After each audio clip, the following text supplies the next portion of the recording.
Hello and welcome to Cheep Jokes' first, well, probably about third live broadcast now actually. This is our first Q&A one, so I've been getting people to send in some questions through the week, which I'm going to answer now for you. Hopefully some of you have tuned in to watch this while it actually happens, and you might get a bit of insight into how to make good Lego stop motion videos. Not saying mine are good, but yeah, they're pretty good. Let's just be honest. Okay, so my name's Andrew. I made all the Cheep Jokes videos. There's been a couple of people that have helped me along the way with different voices and things like that. In the Cheep Jokes episode 1, which we haven't got around to in episode 2 yet, but it is on the way. It's going to take some time, but I will get around to it, I promise. So I had a few people helping me with that one. I co-wrote it with one of my mates, Greg Lockhart. He's currently overseas at the moment. That's why episode 2 is on hold. I had voice by a friend of mine, Maria. She did the voice for the character. I think the character's name was Maria. I can't remember now. A guy called Brad did the chicken suit guy. He's a former Harlem Globetrotter, which is pretty cool. Went to Louisiana State University. Christian Tang did the lizard guy, as a fellow who I used to work with. I think that was about it. Oh, and the music was made by a friend of mine, Sab, facebook.com/Sab the band. His music isn't quite like what he made for me. It was a special request. He does a bit heavier stuff, but you know, go check him out. He's pretty good and pretty funny too. The pizza song, highly recommend it. So yeah, I've had a few people sending questions throughout the week. Hopefully, the people who have asked the questions have tuned in to have a watch of this. Jump onto CheepJokes.com. Follow the bar at the very top to the contact section. There'll be a live chat portion there. It'll come up on my screen here, and I'll chat to you live. So currently, I'm talking to Dawson, who's in Kentucky. Just asked if I like Miley Cyrus. Not really. I just made a video to make fun of her a while ago. So, you know, thanks for watching, Dawson was a little bit amazed that it's Saturday here in Australia. Still Friday night in the US. I think it's probably around about 9 p.m. there now. Yeah, so I don't know. Let's get into a couple of questions here. I've got them written down, so I'm not sitting there scrolling through my phone while you guys are watching. So we have Lego_Pix10 from Instagram. His question is, what is my favorite Instagram besides myself, of course? Well, of course, I would have answered that with myself. I do enjoy my own Instagram more than anyone else's. But if I had to say someone else's, it's probably someone who's been a bit of a motivation for me on Instagram and keeping this whole Lego thing going, and that's one of the other Lego artists, which is LLWorld. So at LLWorld on Instagram, that's his sig fig, and you might recognize him. I do quite a bit of work with him. So his name is Franco. We both live in Melbourne, Australia, and that's how we got in contact. We catch up quite a bit and discuss Lego, swap ideas. We are working on maybe a web show with another one of our guys who actually owns a Lego shop. He's going to get a bit of a shout out later on, so we'll get to that. So yeah, LLWorld would have to be one of my favorite Instagrammers. He does comics, so primarily I do videos, but you know, it's hard to pump one of those out each day. So in between, I do comics, which he taught me the techniques on how to do those. So a lot of credit does go to him on these comic strips that I make. He has a very cool little photo booth that he takes these things in. So it's a box about this big. It's got a white sheet around it. He puts a couple of lights so it kind of dulls out, and put a bit of white paper over the light so it sort of dulls it out. And he gets really good photos. Got the iconic green and blue background, which if you go onto his account, you'll see it. You'll know his stuff, and he's actually really, really hilarious. He's a funny guy. So go check him out at LLWorld. Thanks Lego_Pix10 for that question. Next question is from Giggles_and_laughs from Instagram, asking what my favorite Lego figure is. You know, it'd probably be my own sig fig. Why wouldn't your own sig fig be your favorite. It's what I use in all my videos, all my comics, anything where I need just a generic person. I use this guy, which is my little sig fig. Been thinking about changing it up. Not too sure if I will. Other than that, I'd probably say, you know, Batman is a good minifig. I use Batman in a lot of my things. Also from Giggles and Laughs asked, who's my favorite superhero? Well, I think you're already going to know the answer to that, and it's Batman. So this guy is hilarious, and if you've seen the Lego movie, he is ridiculously hilarious. I love the little song that he made in it. Yeah, that was funny. Great movie, great shot. All right, next question. I'm getting some emails and questions coming through on the computer. So once again, go to www.cheepjokes.com. That's cheap, CHEEP, jokes.com. Follow the menu bar to the contact section. In about the middle of the page, there'll be a live chat little thing. I think it's got a picture of a lady. You click on that, enter a couple of details. Give me your name and where you're from. It'll pop up on my little thing here, and I'll answer your question live while we do this podcast for you. Just like Dawson's doing right now, I'm pretty sure he's watching. So I'll get to your question in a moment, buddy. All right, let's jump to another question. So we've got Jeremy Rules 102. What inspires my Lego films? Oh, this question was also asked by Mindlander Productions, another one of my regulars on Instagram who does great work. So Jeremy and Mindlander, what inspires my Lego films? You know what, I don't know. I sort of, always on the hunt and eye for ideas on, new ones that I can make. Sometimes I'll just come to the desk here, pull out a couple of minifigs that I want to use in a video, and just try to come up with something funny. I sort of use a lot of puns for the videos, so Batman in the Lego movie, he was big on his bat puns. That's pretty funny stuff.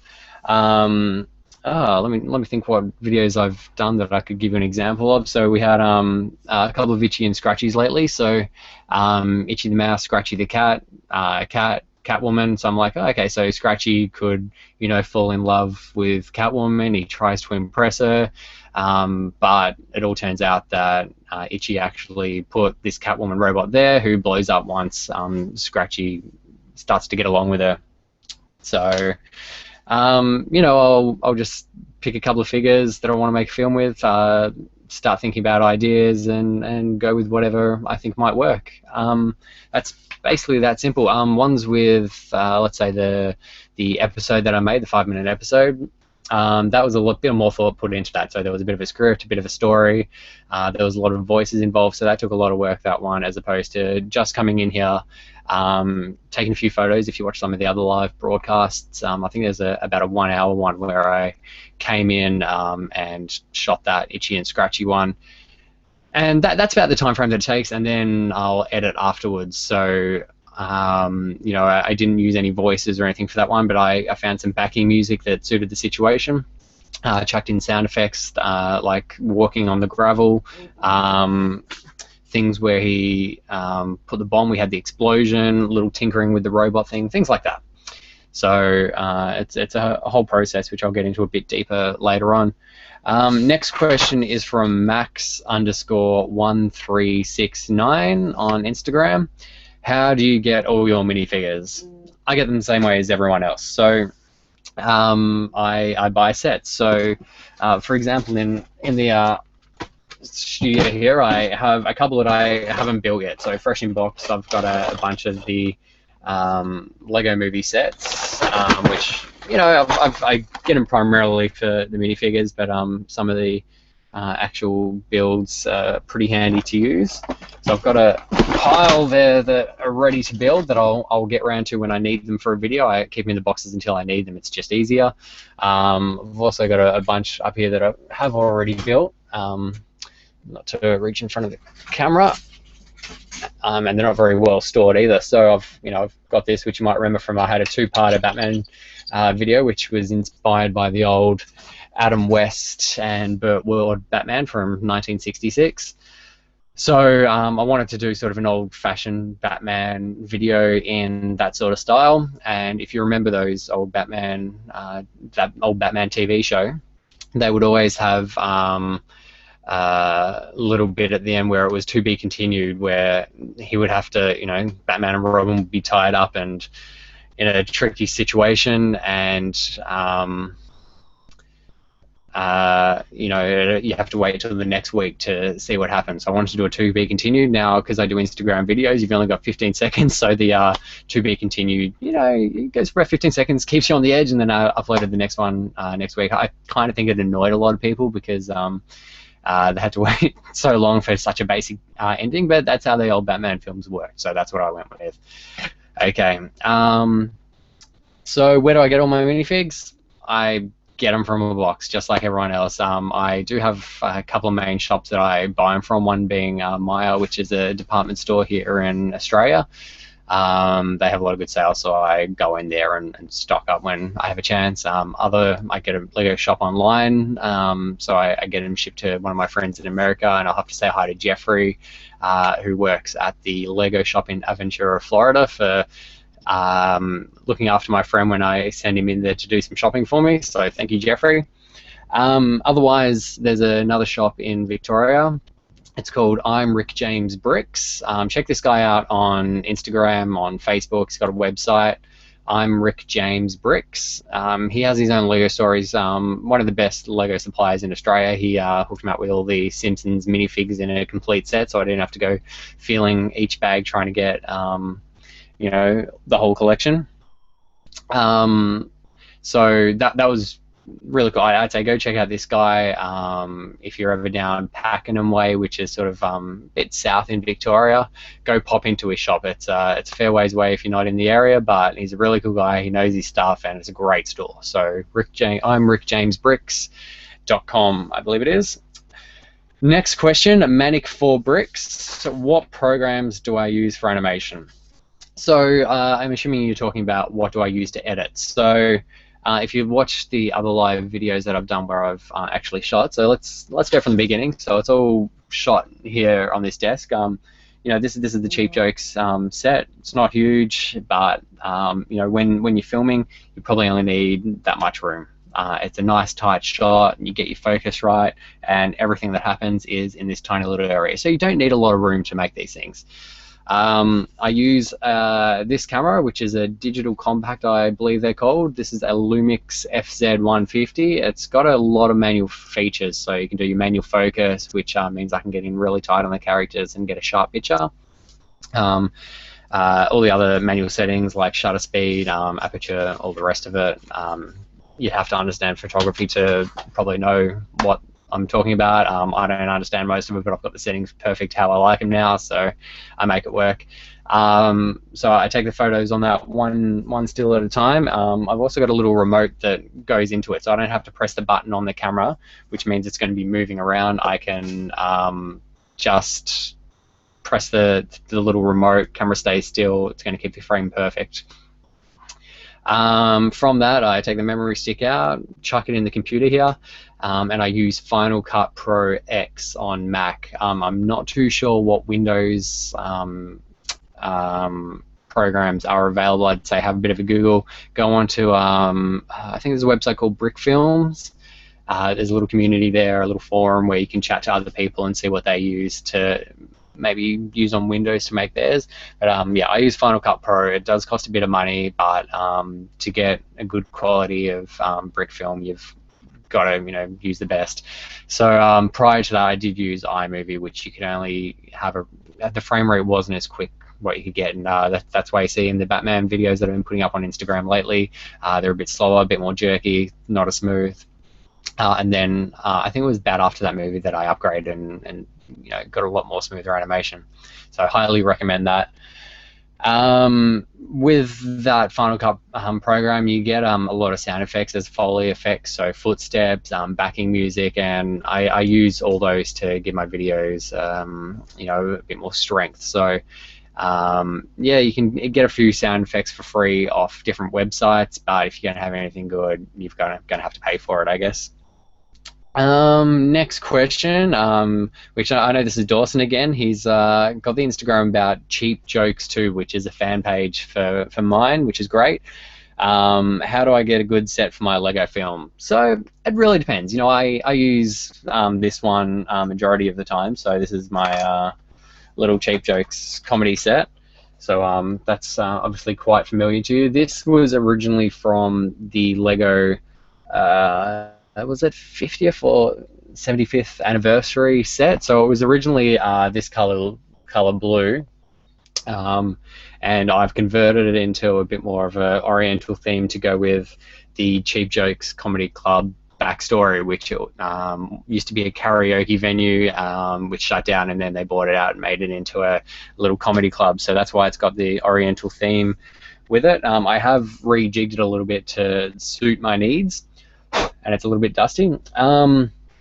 So I turned the bricks red, obviously, as opposed to the light blue. So I felt that color worked better with the gold. It was a bit more authentic.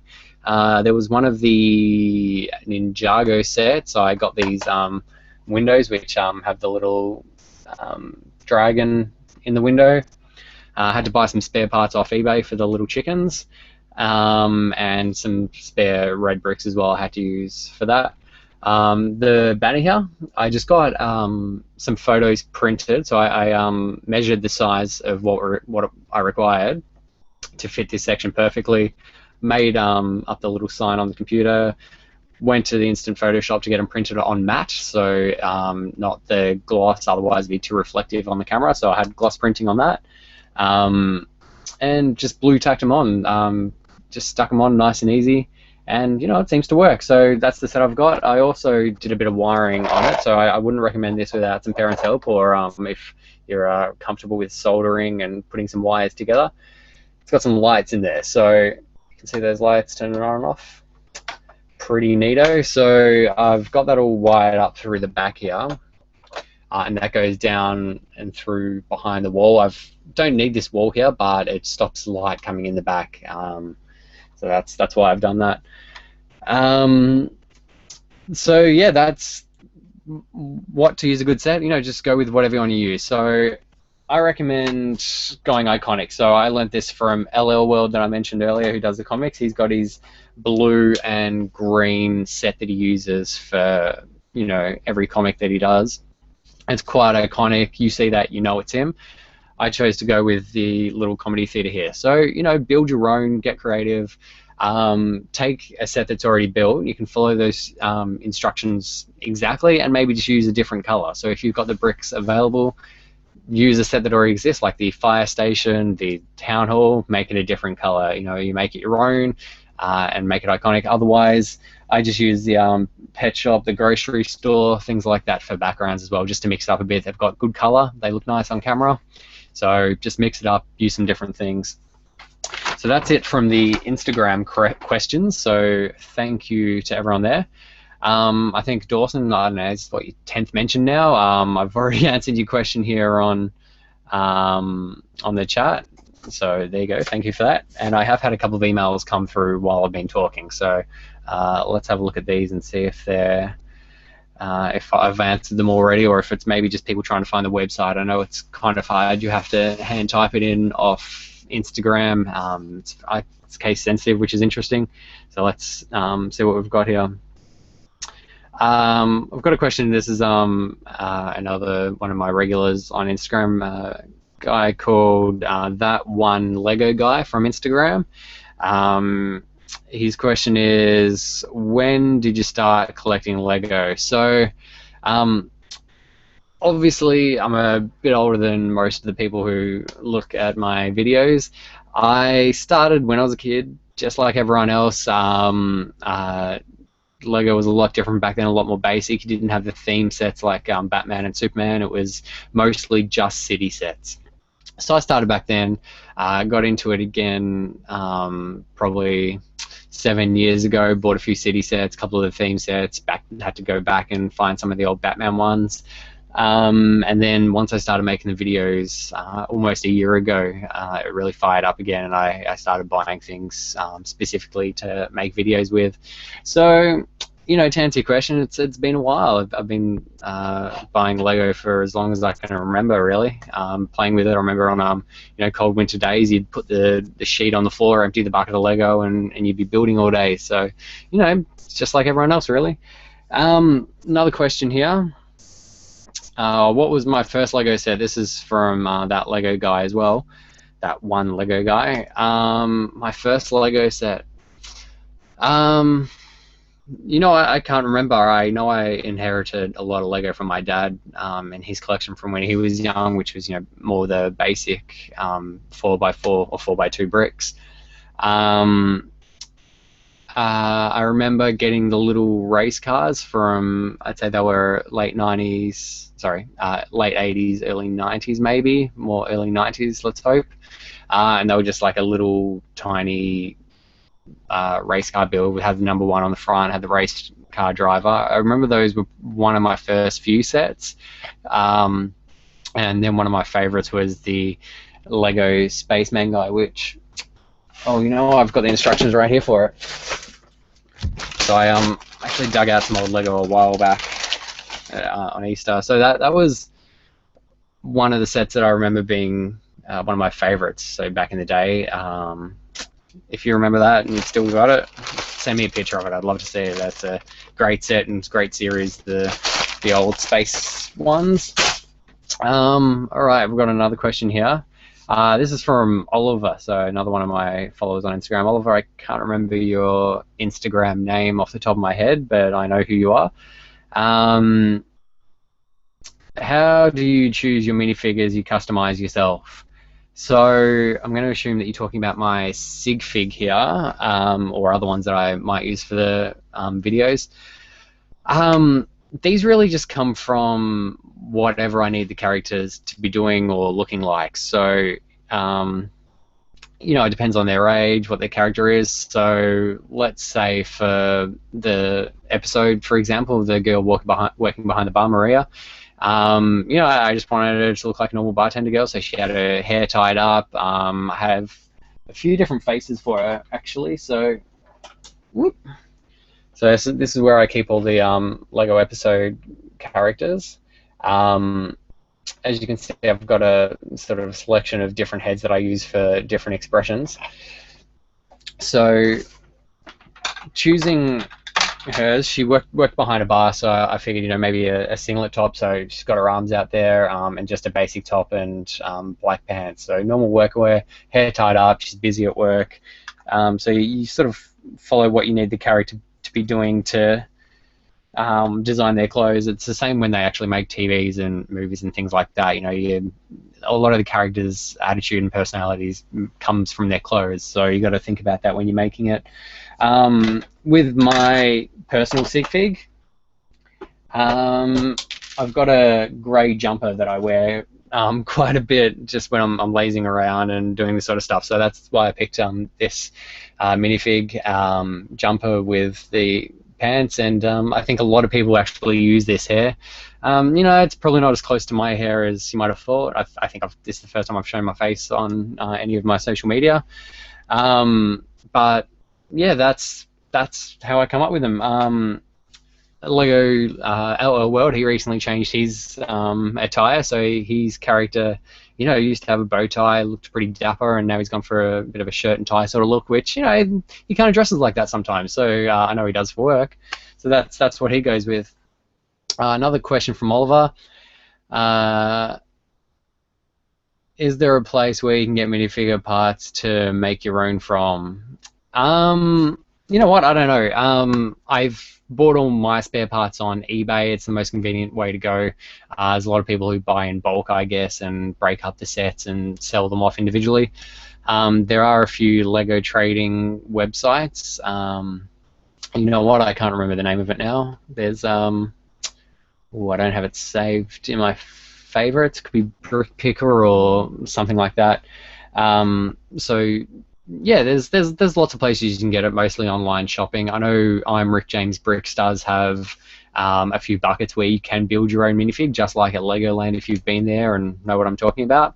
But yeah, look, I'd say just go online. It's probably the easiest way and buy your fig bit by bit. It can be a little bit more expensive than buying a fig out of a blind bag, but you know, it's just how it goes. Another question from Oliver.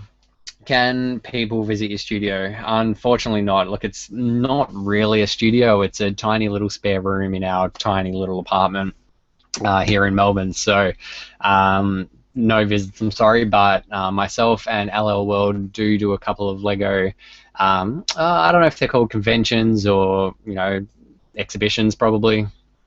So we did Brick Convention in January this year. There are a few photos up on Instagram from January from when we did that. So go have a look at those. There is another event in Moorabbin, which is in Victoria, Australia as well, which we may be doing at the end of July, school holidays. So keep an eye out if we're there. It'd be great if anyone's in Australia would come by and say hi. But we are looking into other events that, you know, we can pop by to, so we can meet you guys and give you tips or answer your questions in person on how to make these Lego stop films. Now there was another question here from Ural Castro. What do you think about the Lego Movie? Well, you know, that's a pretty good question. You know, I loved it. It was a great film. It sort of took a lot of the ideas that I try to do when I'm making my films, which is I like to make my films like they are straight out of the packet. So you open your box and you start playing with it. That's what my film's going to be. I don't customize a lot of sets. I don't build a lot of things from scratch. I build them as they come out of the box, and maybe use bits and pieces from all over the place. So that's kind of what I go for, and that's how I feel the Lego Movie was trying to do it as well. You know, you've got the glue, the Craggle. So you know, the purpose of that was that you know, some people glue it together, but Lego wants you to be creative and take things apart and build new things. But you know, it's also used items that are from around the house. You had the Band-Aids, the nail polish of Nai, things like that. So it was a really good movie, and it'll be interesting to see what they do for the Lego Movie 2, which you know has been announced. And I don't know, there was kind of a sneak of maybe it's a Duplo related thing at the end. So we'll have to wait and see what happens there. So I think that pretty much wraps it up for the podcast today, for the YouTube broadcast today. Thanks very much to everyone who sent in their questions. I hope I answered them well enough for you. Keep visiting me on Instagram, so at CheepJokes on Instagram. I also link to my personal profile on there as well, so you'll be able to check out some other things on there if you're so keen. YouTube, make sure you subscribe, so youtube.com/Lego Cheep Jokes. Hit the red subscribe button, or while you're watching a video, hit the little chicken in the top hand corner, so you can subscribe. The more subscribers I get means I'm going to keep doing this. So if you want to see more videos, subscribe, very important. Check out our website, www.cheepjokes.com. We've got a contact section, so you can send me emails, have a chat with me live when I'm online, say hi. There's also a full list of all our videos, so go to the YouTube tab and you'll be able to see all the older videos, have a flick through. I'll add a video bit on there. I'm going to add a LLWorld bit on there. Got to support my mate there and get his videos up online. We're thinking about doing a store, so we'll see how we go there. I don't know what we'll sell, but there may be the option there if there's enough people that are interested. And there's Facebook, so facebook.com/CheepJokes. Make sure you like that. There's a few things I put in there that don't go on Instagram, and also you've got me there. I can answer your questions, and you know, it's just another way of contacting me, really. So jump onto those websites, subscribe, sign up, like, do all the rest of it. In the meantime, I'd like to thank you for watching. I can see they've had a few people tune in today, which is great. I hope the people who tuned in, I answered your questions for you. It was kind of fun. Maybe we'll do this again. Let me know your feedback, and yeah, we'll talk to you soon. Thanks for watching CheepJokes, and bye.